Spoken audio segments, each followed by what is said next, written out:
As Gurim runs away, he thinks that Park Yoon-soo was right. He would end up hurting Chaya.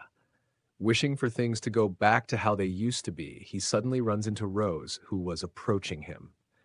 She sighs in relief, saying she's glad she didn't leave. Noticing his troubled expression, she comments that it looks like he caused an incident. Gurim remains silent. She reassures him not to worry, saying she's not like Park Yoon-soo. She's not angry with him. Suddenly, a shadow falls over Gurim's face. He turns to see Father standing behind Rose. With a menacing smile, Father comments that the situation looks rather suspicious before turning his gaze to Gurim and asking, "How are you?" Rose barely has time to react before screaming, "Father!" as they both vanish. Gurim wakes up in a house he recognizes. He remembers being here before with the man everyone calls Father. That day, Gurim had followed him because he promised to tell him who he really was. Father had handed him a silver goblet saying that if he drank from it and died, then he was a vampire, but if he survived, he was human. Gurim had chosen to drink the blood. Now realization hits him. If a vampire drinks another vampire's blood, they die. But if a human drinks a vampire's blood, they become one. From outside the room, Gurim hears Rose arguing with Father, demanding that he let Gurim go. She warns him that it's been a day and a half already, and Yoon-soo will soon come searching. Then she pleads with him to stop experimenting on mixed bloods. Father replies that he's doing this for her. He wants her to become a true vampire.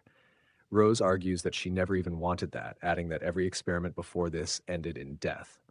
Father dismisses her concerns, pointing out that Gurim is alive and well. He calls it a rare opportunity, saying it's been a long time since he's seen results similar to Rose's. Rose begs him to stop, telling him that all of this is tormenting her. He simply responds, "I just want you to live forever." Desperate, Rose grabs a glass vase, shatters it, and lunges at Father with a shard, managing to cut his cheek. But the wound heals almost instantly. Unfazed, Father tells her that she doesn't understand how wonderful it is to know that you will never die. Then he turns, unlocking the door to the room where Gurim is held. He tells Rose that since she insists that all life must come to an end, he will show her the ending she wants. Grabbing a metal spear, he looks down at Gurim and coldly says, "You can die now." Then he plunges it into Gurim's chest. Rose shouts for him to stop, but Father comments that since Gurim is a half-vampire, he won't die just yet. Then, almost mockingly, he asks if he should do it again. Rose immediately steps in front of Gurim, shielding him. Father tells her to move, but she refuses. "No more," she says firmly. Then in an instant, she disappears with Gurim.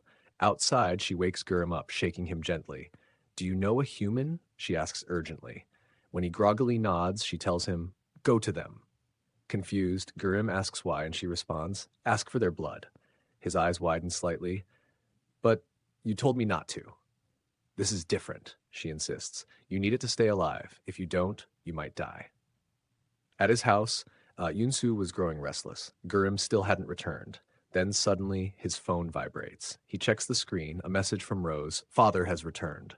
As he steps out, he runs into Chea. The moment she sees him, she freezes. Then, without a word, she hurries into her apartment, slamming the door behind her. Inside, she presses her back against the door, her body trembling. Thank God, she thinks. Thank God Park Yoon-soo didn't actually hunt that man. She slowly slides to the floor, realizing just how scared she really is. Yesterday, it felt like Yoon-soo wasn't even trying to hunt, he just wanted her to be afraid of him. Her hands curl into fists, she curses him under her breath.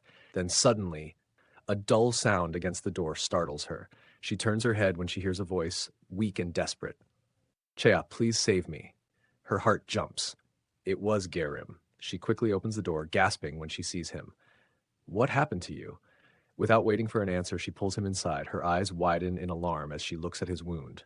It was really bad. "We need to go to a hospital," she says immediately. But then she hesitates. "He's a vampire. Maybe he can heal?"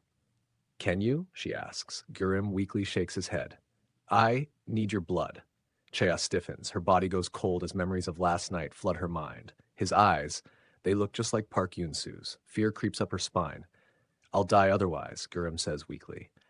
Those words. They were the same words Yoon-soo had said back when the mansion burned down. She remembers how Yoon-soo immediately attacked the manager. Would Jurem do the same? No, he whispers. I just need a little. But fear still grips her. Yesterday you tried to attack me. Jurem doesn't have the strength to argue. Please, he murmurs, barely holding on. Chea stays frozen. He's a vampire too, just like Park Yoon-soo. Then, before she can respond, Jurem collapses. When Jurem opens his eyes again, the first thing he sees is red. Chea was sitting beside him. She had given him her blood. Tears fell silently from her eyes. Jurem grabbed her hand, holding it as they sat together in silence. Chea stared at him. Without realizing it, I gave my blood to a vampire. He won't attack me, right? Then her body swayed, and she fainted. Jurem caught her just before she fell. Then he glanced down at his hand. His breath caught in his throat. He was surprised by his own appearance as his body suddenly grew to that of an adult. When Chaya regained consciousness, she didn't recognize him and asked who he was and what he was doing in her house. Noticing that he was naked, she smacked him with a pillow. He quickly told her, "It's me, Jurem." She looked around for Jurem, then frowned and pointed out that he didn't have a wound on his stomach. Embarrassed, he covered himself up and explained that when vampires drink blood, they heal. Then he asked for some clothes. They went to Park Yoon-soo's house, which was luckily not locked. Still skeptical, Chea asked if he was really Gerim. He said he was. She wondered what had really happened when she passed out. She then asked if Yoon-soo knew he could be like this. Jurem replied that he wasn't sure, but probably not while looking at himself in the mirror. He thought that this might be the reason Rose had told him not to drink from humans. Chea urged him to come out quickly, saying they had to leave before Yoon-soo came back. Jurem stepped out, commenting, "You're so cranky." When Chea saw him, she scowled and muttered that his outfit was annoying, adding that it reminded her of Park Yoon-soo.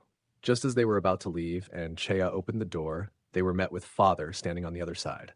Meanwhile, Yoon-soo, who had gone to Father Zay's house, noticed traces of Jurem's blood on the floor. Hearing a slamming sound, he followed it and found Rose there. He asked her what had happened and where Jurem was. With tears in her eyes, she told him that she had lost track of Father.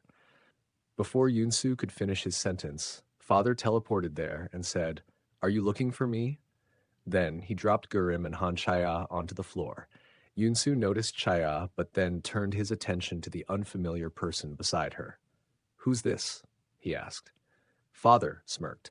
"Isn't he the kid you care so much about?" Then, turning to Rose, he said, "We're going back." Then, as if remembering something, he looked at Han Chaya and grabbed her by the neck. "I should take care of the witness."